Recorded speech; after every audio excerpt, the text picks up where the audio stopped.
Tiago, capítulo 3, verso 2. O texto bíblico diz assim: todos tropeçamos em muitas coisas. Se alguém não tropeça no falar, esse homem é perfeito e capaz de refrear também o seu corpo inteiro. Não é só o peixe que morre pela boca. Tem um ditado de pescador que fala que o peixe morre pela boca.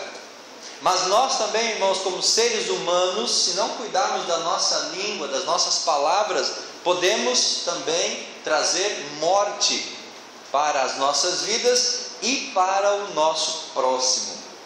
Então Tiago nos traz esse texto para que nós possamos ter cuidado com a nossa língua, aquilo que nós verbalizamos, e hoje em dia com tecnologias, aquilo que nós também digitalizamos, ou nós digitamos, são palavras que saem também do nosso coração.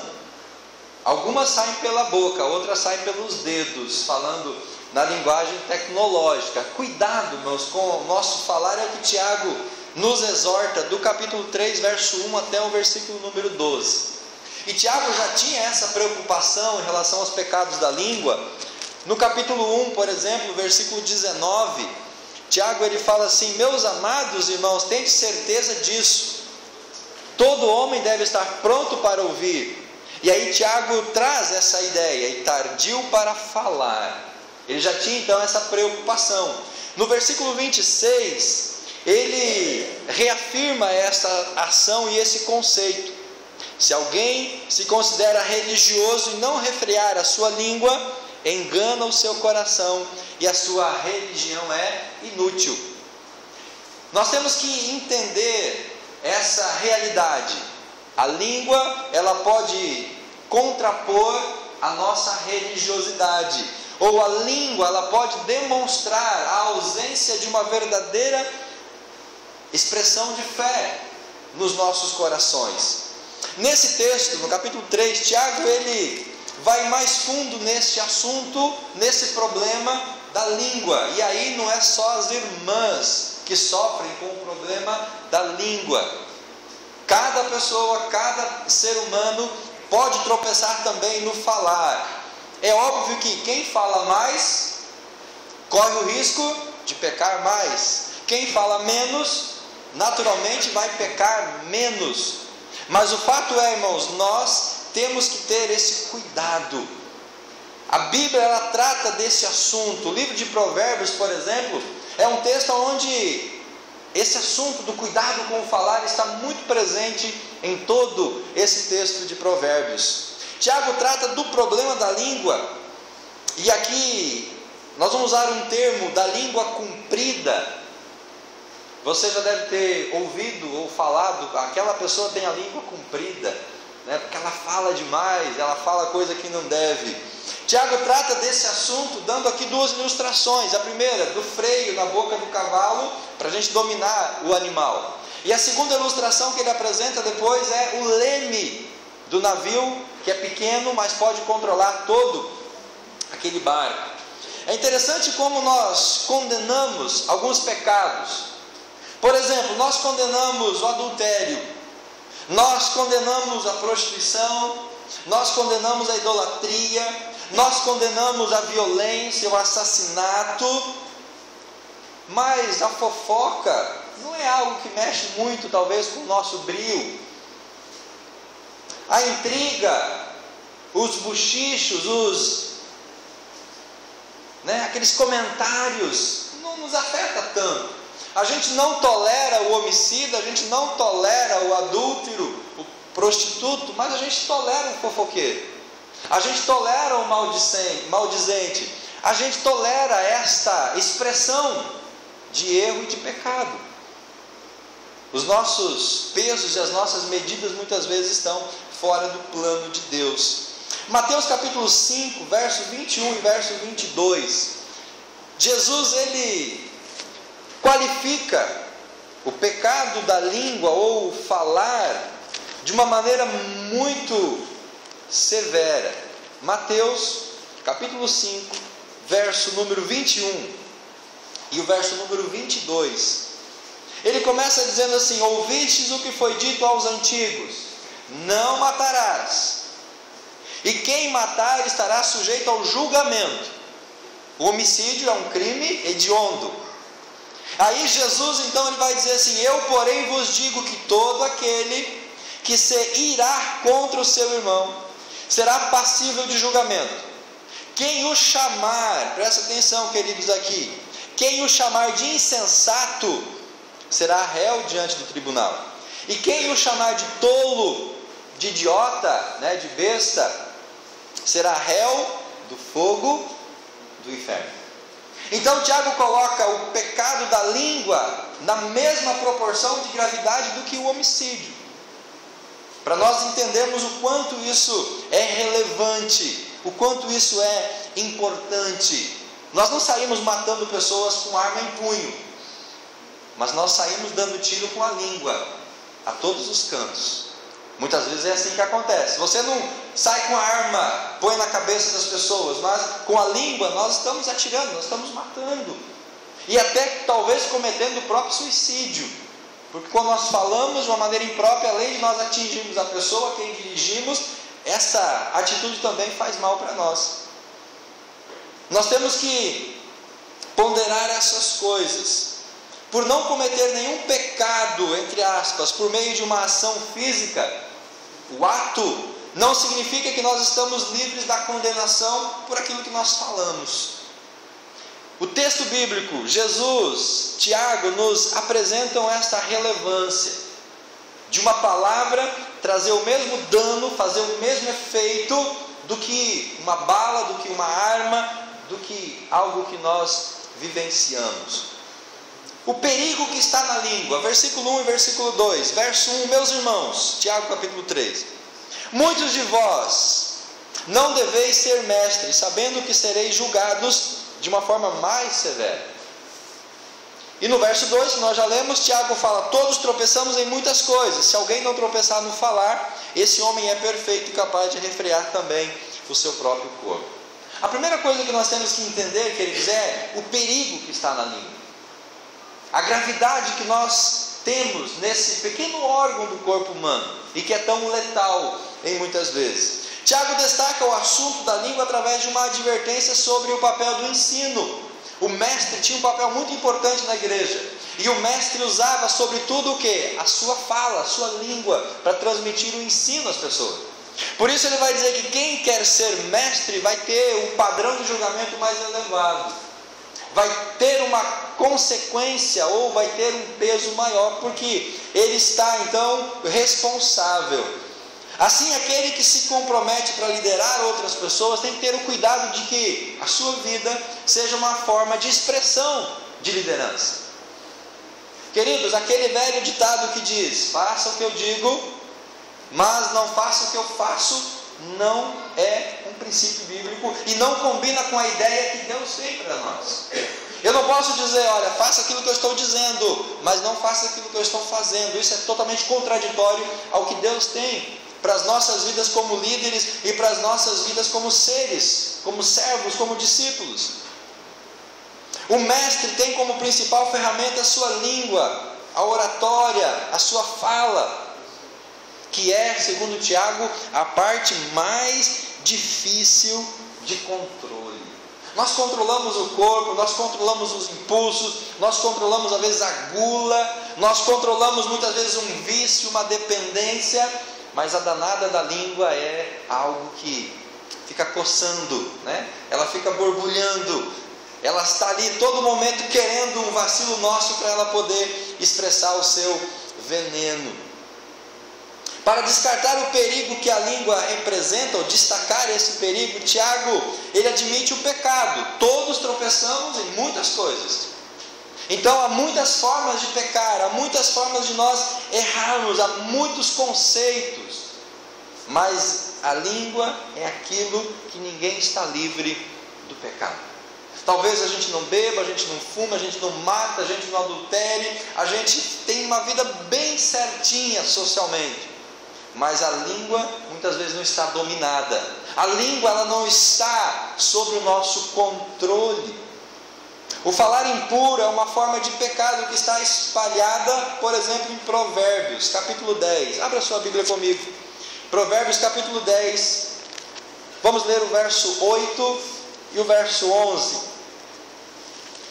Provérbios, capítulo 10, versículo 8. E também o versículo 11.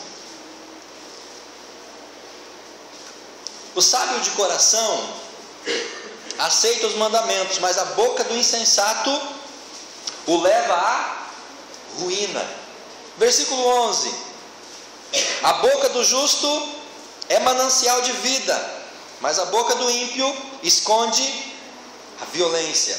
Capítulo 16 de Provérbios, versículo número 27 e 28.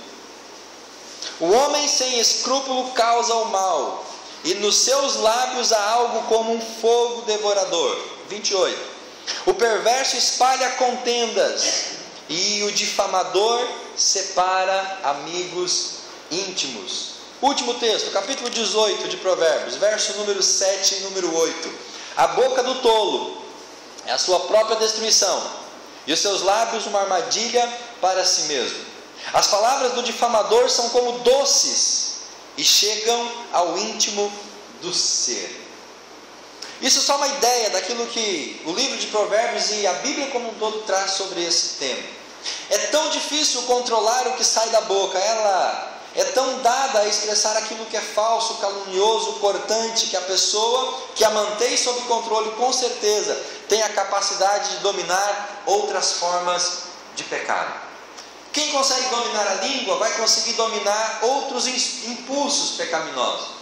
Quem consegue refrear o seu falar, ele vai conseguir refrear outras expressões de erro, de pecado. Tiago, ele se coloca dentro dessa censura. Ele diz lá no verso 2, todos nós. Isso é uma questão ampla. A sua advertência sobre a língua tem uma aplicação geral, pois este é um problema que afeta todos na igreja. A partir do pastor que está aqui no púlpito até o diácono que está lá fora da igreja. É um problema, meus irmãos, que ninguém de nós está livre. Por isso nós temos que vigiar, por isso nós temos que cuidar com esse perigo.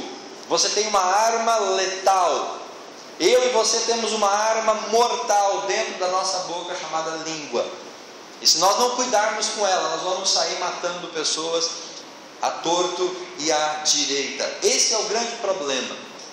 E muitas vezes, se a pessoa morder a língua, ela acaba morrendo envenenada com o seu próprio veneno, de tanto veneno que há na língua de algumas pessoas. Segundo ponto, é o poder desproporcional que a língua apresenta. Capítulo 3 de Tiago, os versículos seguintes.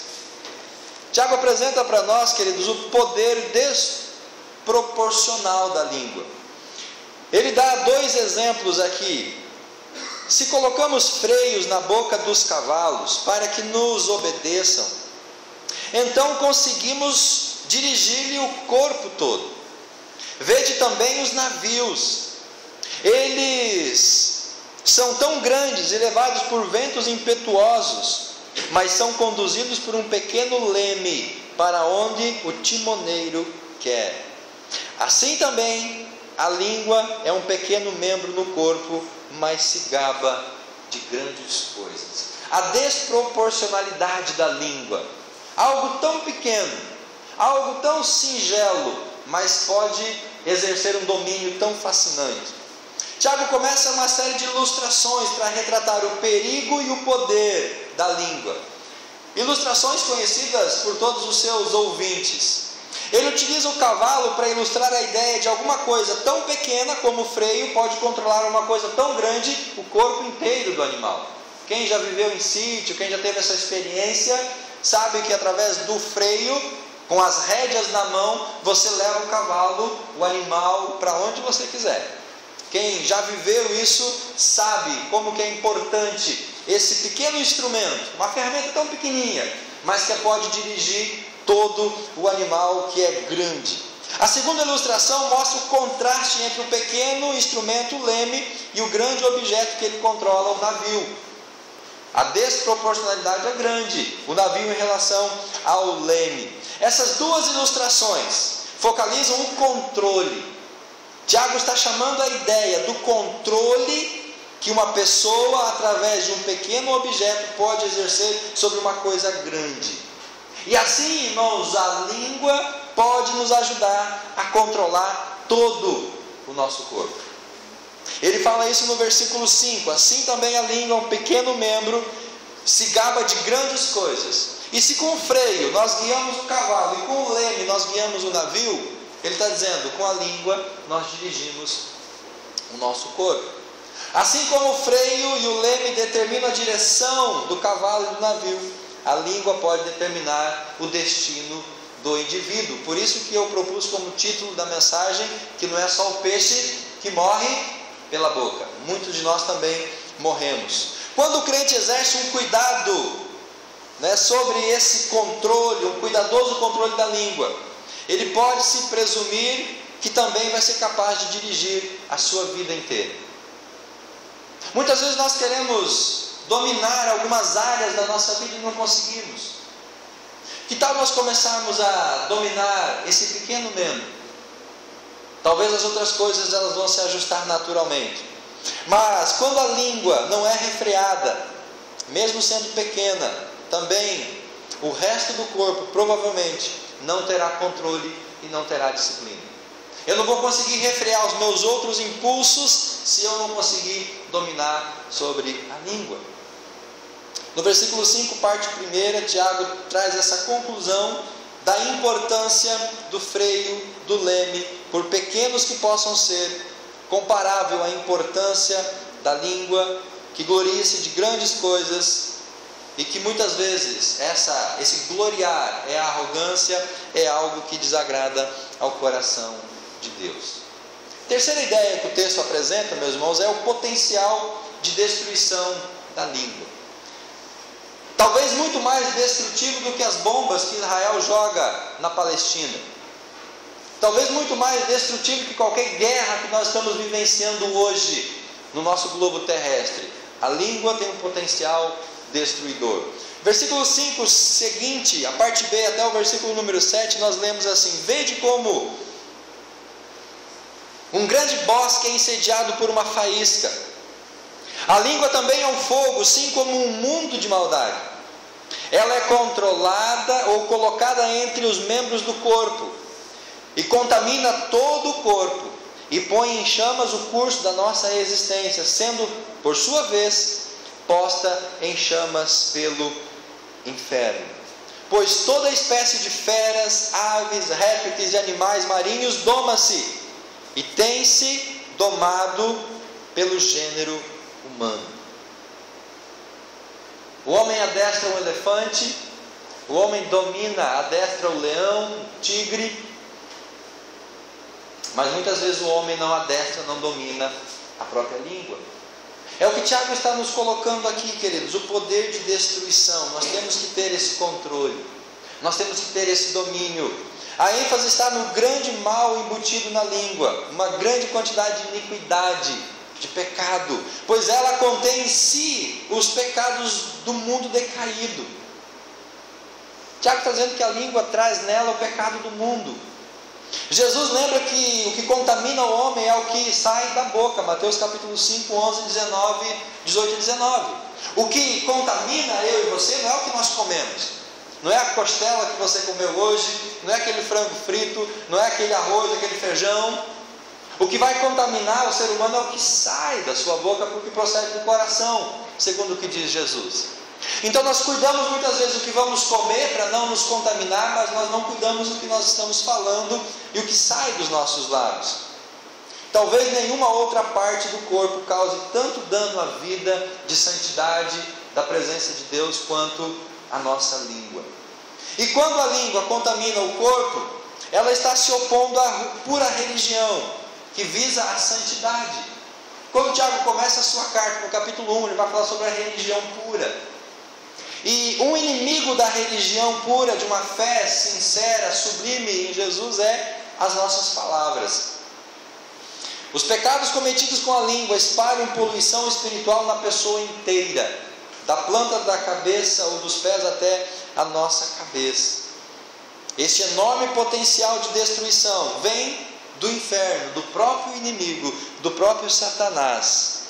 É o que Tiago nos diz no versículo 6, sendo por sua vez posta em chama pelo inferno.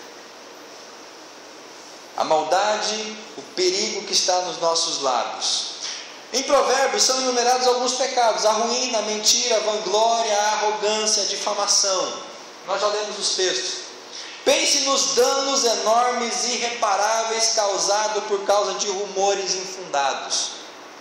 Você já foi vítima de alguma intriga, de alguma fofoca? Você já foi vítima de algum bochicho? Isso gera situações irreparáveis. Por fim, esses rumores, esses problemas são mais difíceis de parar, de conter, do que o incêndio de uma floresta. Eu quero que você veja um vídeo que eu separei para ilustrar isso, que vai falar justamente sobre essa questão, o quanto nós somos tentados a ter esse sério e grave problema. É isso aí. E as namoradas, como é que tá, cara? Sabe a Fernanda? A filha da Odete, que trabalha com você? Então, eu tô começando a gostar dela, assim, tô reparando mais nela, quem sabe, mas não fala nada pra ninguém não, nem tem nada ainda. Que isso, cara? Pode confiar, meu. Érica, agora o Júlio desencalha, hein? O Júlio? Por quê? Falou pra mim que está apaixonado, amando mesmo a Fernanda, filha da Odete. Mas não é pra falar nada pra ninguém, hein? Ué, pra quem que eu vou falar? Então, menina, o Júlio, meu sobrinho, parece que agora tomou juízo. Sério? O que ele fez? Então, tá programando de pedir a Fernanda em casamento. A filha da Odete, sabe? Sei. Então, tá correndo feito doido atrás das coisas. Mas, ó, não é pra falar pra ninguém, hein? Que é isso? Pode deixar. Ah, Renato, seu primo agora vai, hein? O Júlio? É. Eu fiquei sabendo que ele tá morando junto com a Fernanda, a filha da Odete. Parece que ele engravidou ela. E agora eles estão pensando se vão casar ou se vão continuar morando junto mesmo. Mas, ó, não fala pra ninguém, hein? Qualquer coisa você não sabe de nada. Poxa, que é isso, imagina. Segredo. É, mãe. Parece que o sobrinho que a senhora tanto gosta não é esse santo todo que a senhora fala não, viu? O Júlio? Mas o que foi que ele fez? Sabe a Fernanda, filha da Odete? Então, tá morando junto, ele engravidou ela. Tá desesperado, não sabe o que faz. Mas parece que o filho nem é dele. Vai sair comentando essa história não, hein, mãe? Você acha que eu vou falar isso pra alguém?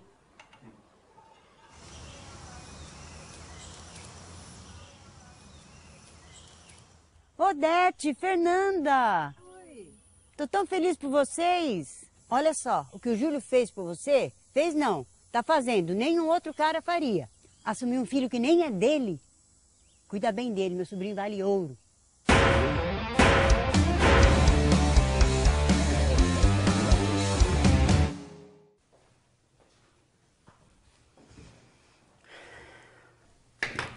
Vamos conversar, filha.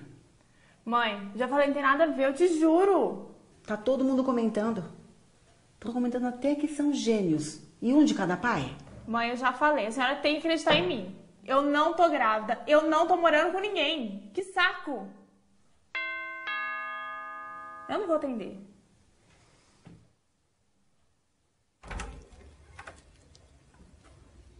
Ô, dona Odete, eu trouxe essas flores aqui, ó. Eu sinto muito, eu fiquei sabendo agora há pouco que a Fernanda morreu no parto.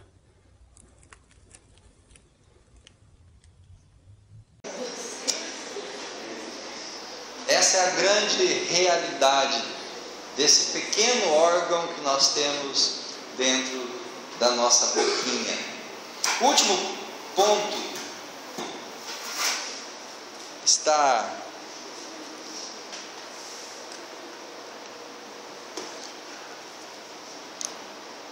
capítulo 3, versículo 7 e versículo 8. Nós lemos assim: a natureza indomável desse pequeno órgão. Pois toda espécie de feras, de répteis e de animais marinhos doma-se e tem sido domada pelo gênero humano. Mas nenhum homem pode domar a língua. É um mal que não se pode conter. Está cheia de veneno mortal. Ela é algo difícil de se domar. A ênfase agora está na natureza indomável da língua, como prova de que ela recebeu o poder, do inferno. O homem domina sobre toda a natureza, mas é incapaz de dominar a sua língua. Quando isso acontece, é apenas pela graça, a misericórdia e a piedade do nosso Deus, não é mérito nosso. As duas descrições do versículo 8, um mal e cheia de veneno, anunciam a tragédia. O veneno produzido pela língua destrói o próximo, Provérbios 11:9. E também leva à ruína aquele que peca, aquele que produz a palavra, Provérbios 10:8. Já disse que se alguém morder a língua, algumas pessoas são capazes de morrer pelo próprio veneno, de tão contaminado que está esse pequeno órgão. O versículo 9, como a língua bendizemos o Senhor e Pai, e com ela amaldiçoamos os homens, feito à semelhança de Deus. Aqui nós vemos a ambiguidade da língua, é uma outra forma de acusação contra ela, devido à oscilação, à parcialidade. O homem mostra, pela natureza contraditória do seu falar, que a sua fé não está no foco central, que é Deus. Mostra que a sua fé não está estável. Nós podemos, através do falar, fazer uma radiografia da vida espiritual. Versículo 10. Da mesma boca procede bênção e maldição. Tiago fala, meus irmãos, isso não deve ser assim. Enganosa é a língua, e ela se revela ao proceder bênção e maldição. As palavras de uma pessoa servem como medidor da sua espiritualidade. Elas revelam aquilo que vai no íntimo do coração. Se a pessoa tem um linguajar muito estranho, muito desapropriado, se a pessoa tem a língua comprida, a sua vida espiritual está em alguma forma fora daquilo que é a vontade de Deus. Pelas palavras nós podemos medir a espiritualidade. A pessoa dividida e incoerente quanto às coisas de Deus no seu coração também será dividida e incoerente no seu falar. Se eu não estou bem com Deus no meu coração, eu vou expressar isso através da minha fala.